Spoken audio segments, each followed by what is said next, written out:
Eccoci qua, Silvana Fanelli, volevo passare un po' a lei la parola per le richieste, quindi vediamo anche la slide del sindacato qui a livello unitario, sono richieste importanti, vediamole insieme.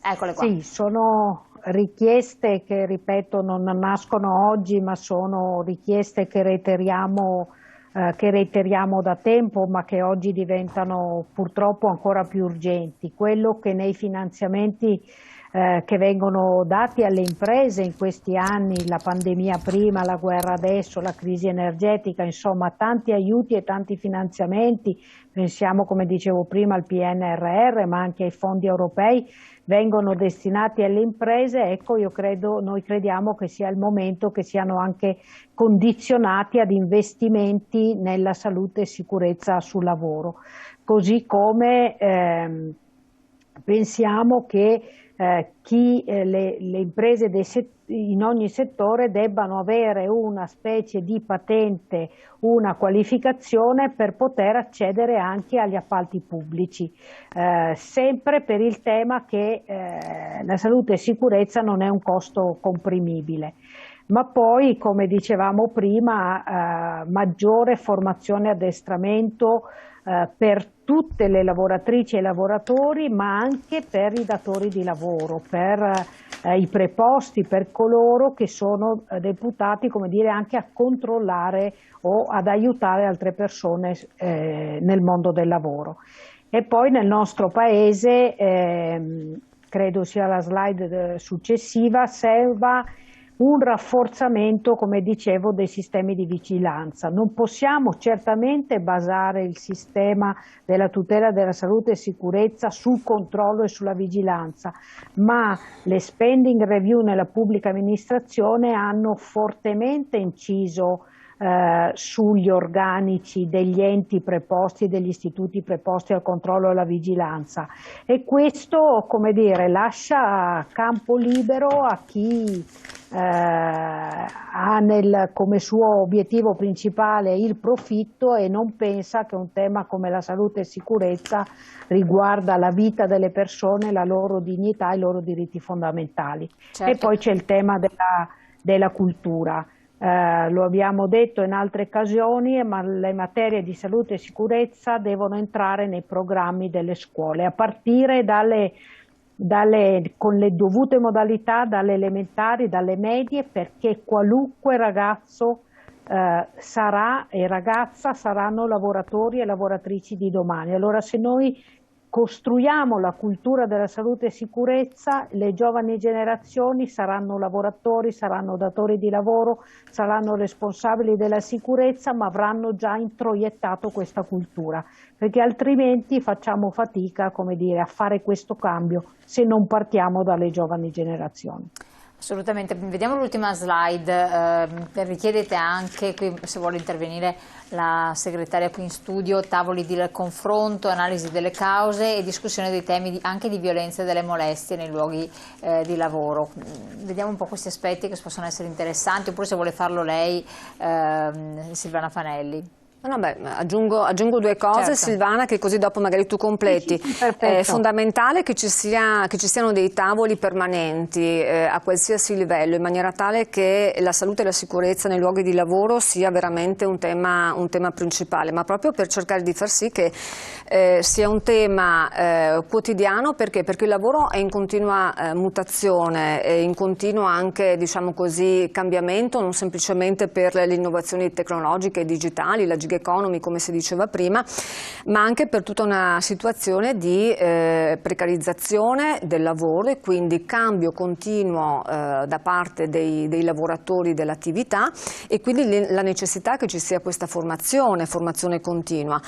Cercare di andare maggiormente dentro a determinate temi che non sono del lavoro, che non sono semplicemente temi del lavoro industriale, ma anche di tutti gli altri comparti, perché se il lavoro e le leggi nascono favoriscono, ad esempio il decreto legislativo 81, il testo unico che attualmente abbiamo in essere sulla sicurezza, è il raggruppamento di tutte le leggi che sono state fatte fino a questo momento, ma è fondato in maniera particolare sul settore industriale, quando invece abbiamo visto che il settore del lavoro sta mutando attraverso anche i servizi, attraverso la gig economy, quindi dobbiamo rinnovare anche determinate leggi in base ai tempi, in base alle modalità di lavoro che cambiano, e soprattutto la questione della violenza e delle molestie del lavoro, perché la sicurezza non è semplicemente il carico del peso o, diciamo così, è l'ambiente di lavoro, sono i rapporti che che si maturano all'interno,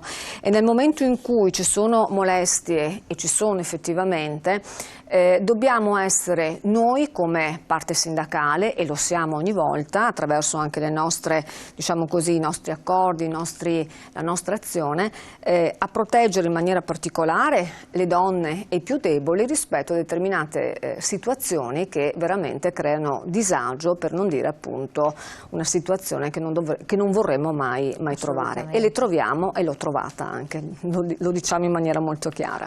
Ecco, bisogna anche poi denunciarle. Silvana Fanelli, un altro aspetto che siamo un po' in chiusura, però vorrei puntare l'attenzione, sono l'analisi delle cause, perché questo diventa fondamentale forse per venire a capo di tutto questo, per cui va bene prevenzione, va bene parlare, va bene discutere, però bisogna capire le cause di questi incidenti che continuano a verificarsi, no? È un'organizzazione del lavoro sempre più complessa e in cambiamento sempre più rapido. Allora bisogna concentrarsi anche su questo tema, sul tema dei cambiamenti organizzativi, e lavorare anche qui insieme per andare a ridurre quegli elementi di criticità dell'organizzazione del lavoro che possono portare all'incidente. A volte è come dire, una non comprensione di una corretta modalità lavorativa, a volte quando nelle situazioni più gravi è anche togliere un blocco ad un macchinario, perché altrimenti la produzione non è sufficientemente veloce. Quindi l'intervento è capire come avviene l'incidente, ma soprattutto dobbiamo iniziare ad indagare su quelli che sono chiamati i quasi incidenti. Se noi partiamo dalla denuncia di quegli eventi che per fortuna non determinano un infortunio, ma che avrebbero potuto determinarlo, saremo in grado di mettere quei correttivi nell'organizzazione del lavoro, nelle conoscenze delle persone, per anticipare l'infortunio stesso.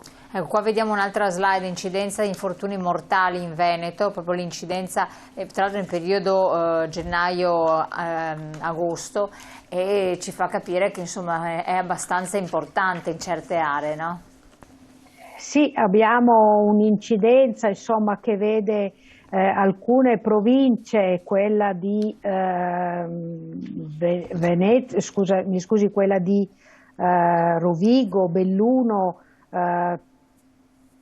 Verona, esatto, molto in situazione estremamente critica, una situazione molto critica anche nella provincia di Vicenza e di Venezia. C'è una zona che ci rassicura, sulla quale sicuramente dovremo andare ad indagare per capire quali elementi positivi hanno consentito in questo anno di ridurre gli incidenti, gli infortuni mortali, certo. Anche se vedevamo che comunque in termini di denunce di infortuni i numeri erano in crescita in tutte le province, sì.